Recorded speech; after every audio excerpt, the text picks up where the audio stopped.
Hi,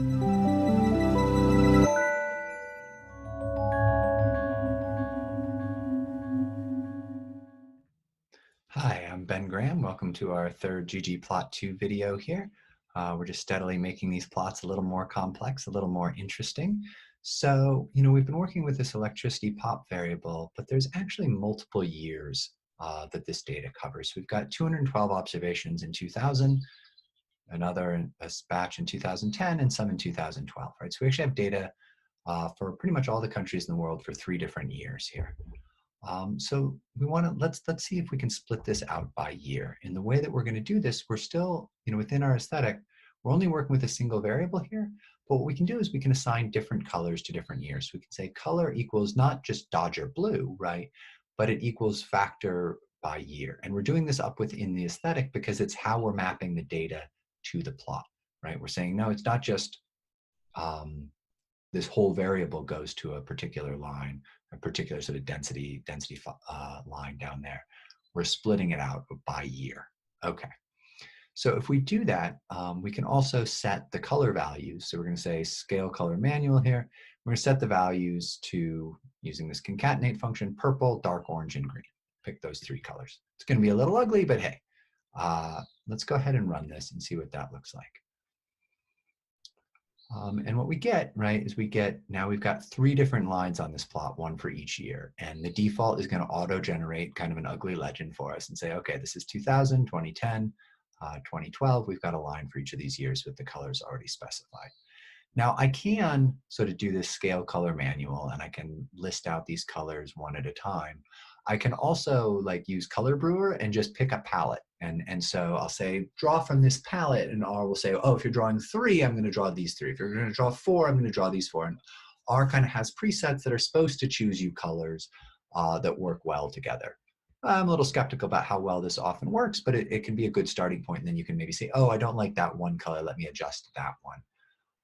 So let's see what happens when we run it this way, what colors we get from this spectral palette. Right? Okay, so we get like a yellow and an orange and a green. And honestly, I kind of hate that yellow because it's really hard to see. But okay, so we can draw from a bunch of different palettes.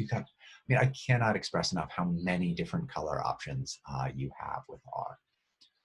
Okay. So what I want to do next is, so first I'm going to set year to be a factor variable. So this is just kind of a little bit of technical things that I can use year the way I want to do this facet wrapping. And so facet wrapping, so instead of splitting out a different color for each year, let's say I want to make a different plot for each year. And sometimes you want to do this of a different plot for each state or a different plot for each country. And different plot for each year is really quite common as well, right? So for more detail on facet wrapping here, I've got a link of some places to read up, but I kind of want to show you the power of what this can do. And so we're just going to say facet wrap by year, and you've got this little tilde before the variable that you're specifying. And so that's all the additional information I'm telling it beyond what we've done before. And what you'll get is you'll get multiple plots spit out from this, right? For every single year. And so the issue here is that we actually only have data for 2000, 2010, 2012. So I've just made a plot for all the years. Okay, that's maybe not quite what I want. I just want a plot for each of these 3 years. So let's go ahead and within our ggplot command, let's subset the data. So we're just going to work with, so the data is going to be some subset of the dat object where the year is either 2000, 2010, or 2012. So let's just work with that subset of the data and then let's facet wrap in the same way. And I'm going to tell it, so if I don't specify the number of rows, it's probably going to give me 2 figures in the top, 2 plots in the top row and 1 in the next row. And so I'm going to tell it, I just want the number of rows to be 1 when you facet wrap. Give me 3 of the, give me these 3 plots side by side. So let me go ahead and run it here.